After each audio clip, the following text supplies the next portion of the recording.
Terima kasih Anda masih menyaksikan Kompas Siang. Saudara, bersama saya di Ponorobagia. Calon Gubernur Jakarta nomor urut 1 Ridwan Kamil menemui Presiden ke-7 Republik Indonesia Joko Widodo di Solo, Jawa Tengah. Ridwan Kamil mengaku banyak mendapat masukan soal penanganan dan pembangunan Jakarta. Ridwan Kamil terlihat di kediaman Joko Widodo di Kelurahan Sumber, Kota Solo, Jawa Tengah, Jumat sore. Keduanya terlihat berbincang santai empat mata. Mantan Gubernur Jawa Barat itu mengaku, Presiden RI ke-7 itu banyak memberikan masukan soal tata kota dan pengembangan Jakarta ke depan. Tentang pengalaman beliau khususnya yang teknis tentang Jakarta, karena Pak Jokowi kan dulu Gubernur Jakarta juga. Ya 90% nasihat-nasihat lah buat saya yang masih muda ini untuk berbuat lebih baik dan lebih berprestasi. Ada permintaan untuk pada Pak Jokowi untuk mengkampanyekan juga? Belum sampai ke sana, kita masih ngobrol hal-hal. Artinya kalau untuk harapan gimana? Ya harapan tentu ada ya, tapi saya mengikuti aja gimana baiknya beliau.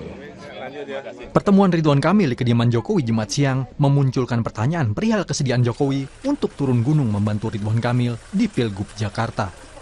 Namun Jokowi belum menentukan pilihan ketika diminta kesediaan turun gunung di Pilgub Jakarta atau pilkada lainnya. Iya, nanti dalam proses untuk diputuskan. Termasuk mungkin Pak Lutfi di Jateng, Pak RK di Jakarta. Ya, bisa saja. Tadi ada permohonan dari Pak Ridwan Kamil secara pribadi untuk juru kampanye, Bu. Ya, nanti diputuskan sambil berjalan. Artinya ketika Pak Ridwan Kamil berharap atau meminta nanti bisa dikabulkan? Nanti diputuskan sambil berjalan. Sebelum menemui Jokowi, Cagup Jakarta nomor urut 1 Ridwan Kamil terlihat makan malam bersama Presiden Prabowo Subianto di sebuah restoran di kawasan Sabang, Jakarta, Kamis malam. RK sendiri mengatakan banyak yang dibicarakan dengan Presiden Prabowo dalam suasana yang santai. Jadi membahas juga tentang keikanan, dan saya sebenarnya belum sempat ngucapin selamat sebagai Ketua TKD. Kan Jawa Barat kemarin memberikan suara terbesar ya, 16,6 juta kalau nggak salah 58%. Waktu pelantikan kan rame, keburu-buru, nah kemarin 1 jam, Alhamdulillah bisa diajak makan malam. Beliaunya juga happy, makan Padang di malam hari. Dan belum ada, nanti mungkin di waktu yang tepat. Ya, karena sesuai aturan beliau ini sudah posisinya sebagai presiden. Kok dipilih nasi Padang itu kenapa? Oh, beliau yang milih. Oh, beliau yang milih. Iya, beliau yang milih, beliau yang bayar, alhamdulillah. Direktur Eksekutif Lingkar Madani Ray Rangkuti dalam program Sapa Indonesia Akhir Pekan menilai pertemuan dengan dua tokoh ini sangat strategis bagi Ridwan Kamil. Saya kira jawaban yang tersedia dari pertemuan itu tidak lain dan tidak bukannya memang tujuan paling utama di dalam pertemuan itu adalah bagaimana mengeratkan hubungan Ridwan Kamil dengan dua tokoh ini. Satu Pak Jokowi dan yang kedua adalah Pak Prabowo. Nah, kenapa gitu? Karena saya kira salah satu faktor yang paling utama mengapa Pak Ridwan Kamil sekarang seperti mendulang ya suara dari dua tokoh ini adalah karena kelihatan elektabilitas beliau itu relatif stagnan di Jakarta akhir-akhir ini.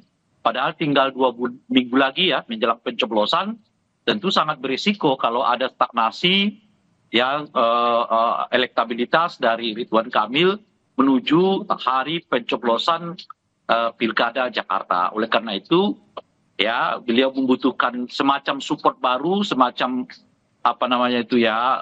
dulangan suara baru dari dua tokoh ini gitu. Nah, pertanyaannya mungkin adalah apakah akan efektif pertemuan Pak Prabowo dengan Ridwan Kamil itu akan memberi efek suara kepada Ridwan Kamil. Selain Ridwan Kamil, Jokowi diketahui juga sempat bertemu dengan Ahmad Lutfi dan Tat Yasin. Dan keinginan agar Jokowi turun gunung dalam kampanye juga diharapkan oleh calon kepala daerah yang didukung oleh Koalisi Indonesia Maju Plus. Tim Liputan, Kompas TV. Pasangan calon gubernur dan wakil gubernur Jakarta nomor urut 3, Pramono Anung dan Rano Karno menyambangi kediaman istri Presiden keempat Republik Indonesia, Sinta Nuria Abdurrahman Wahid. Kedatangan pasangan ini untuk bersilaturahmi serta meminta doa restu kepada Sinta Nuria dalam pencalonannya dalam Pilkada Jakarta 2024. Usai sholat Jumat, pasangan calon gubernur dan wakil gubernur Jakarta nomor urut 3, Pramono Anung dan Rano Karno menyambangi kediaman istri Presiden keempat, Sinta Nuriyah, di kawasan Jagakarsa, Jakarta Selatan.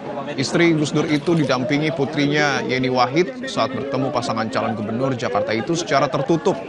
Menurut Pramono, kedatangannya ini untuk bersilaturahmi pada orang yang sangat dihormatinya. Sementara Sinta Nuriyah menitipkan beberapa pesan pada Pramono Dul, terutama untuk memuliakan perempuan. Tapi yang paling penting adalah doanya beliau. Karena doa beliau itu luar biasa. Dalam hidup saya, yang saya cium tangannya itu 3 orang, salah satunya Bu Sinta. Yang lain saya nggak pernah cium. Jadi kalau tahu bahwa yang saya cium tangannya itu dalam hidup saya ada 3 orang, salah satunya beliau. Karena artinya apa? Saya memang memberikan penghormatan yang sangat luar biasa kepada Bu Sinta dan keluarga, dan saya terima kasih sama Mbak Yeni hari ini difasilitasi untuk bisa sowan rawuh ke Bu Sinta ditemani oleh Kiai Tafati. Karena saya yakin beliau tidak akan hanya melihat situasi dan kondisi rakyat Indonesia, terutama rakyat Jakarta, tentang kesulitannya, tentang apa saja, apalagi tentang penghormatan terhadap perempuan ini. Karena itu sekali lagi saya mohon kepada beliau berdua agar perempuan itu dimuliakan semena-mena. Komisi Pemilihan Umum Halmahera Utara resmi menggelar debat perdana pilkada calon bupati dan wakil bupati di studio Kompas TV Jakarta. Debat dikabarkan akan berlangsung sebanyak 2 kali. Debat perdana pilkada bakal calon bupati dan wakil bupati Halmahera Utara dihadiri langsung oleh 4 kandidat pasangan calon. Di antaranya paslon Mukhlistoni, Stewart Maskur, Mateus Aziz, serta Pete Kasman bersama dengan jajaran tim suksesnya.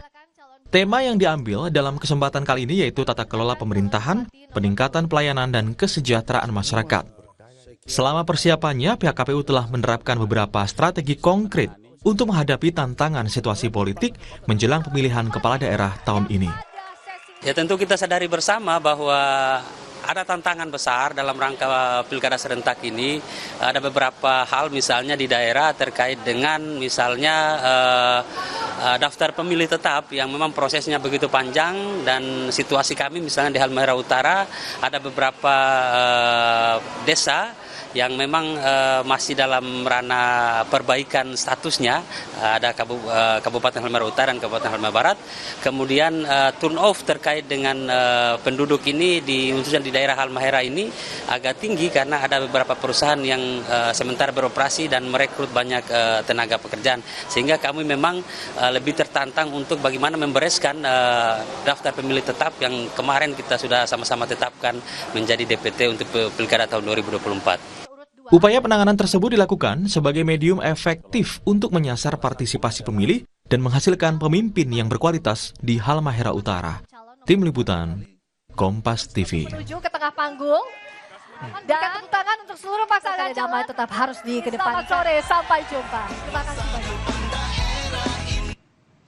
Komisi Pemilihan Umum Kota Bekasi kemarin menggelar debat publik calon wali kota dan wakil wali kota. Debat mengambil tema mewujudkan Kota Bekasi yang berdaya saing, modern, dan harmonis dalam menyongsong Indonesia Emas tahun 2024. Dalam debat Pilkada 2024 Kota Bekasi, 3 pasangan calon yaitu Heri Koswara Solihin, UU Saiful Mikdar Nurul Sumarheni, serta Tri Adianto Abdul Haris Bobihu saling adu visi, misi, dan gagasan soal mewujudkan Kota Bekasi yang berdaya saing, modern, dan harmonis dalam menyongsong Indonesia Emas tahun 2024. KPU Kota Bekasi berharap debat publik bisa digunakan seluruh pasangan calon untuk menyampaikan visi, misi, dan gagasan. Sehingga debat publik bisa dijadikan rujukan warga Kota Bekasi dalam menentukan pilihan di Pilkada 2024. Ya, yang utama kan debat kali ini adalah fasilitasi yang dilakukan KPU di masa kampanye ya. terhadap seluruh pasangan calon. Ya, harapannya bisa digunakan kesempatan ini secara baik dan optimal bagi seluruh paslon untuk menyampaikan apa yang menjadi ide, apa yang menjadi gagasan, apa yang menjadi program, apa yang menjadi visi misi dari paslon. Sehingga masyarakat tahu, ibaratnya jangan sampai membeli kucing dalam karung. KPU Kota Bekasi berikutnya akan menggelar debat yang kedua pada 22 November 2024. Tema yang diusung adalah mewujudkan Kota Bekasi yang sehat, aman, nyaman, dan terbukanya lapangan pekerjaan. Tim Liputan Kompas TV.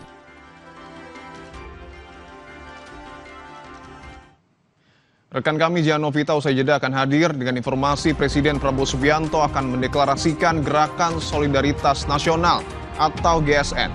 GSN merupakan paguyuban yang dicanangkan Presiden Prabowo sejak sebelum dilantik.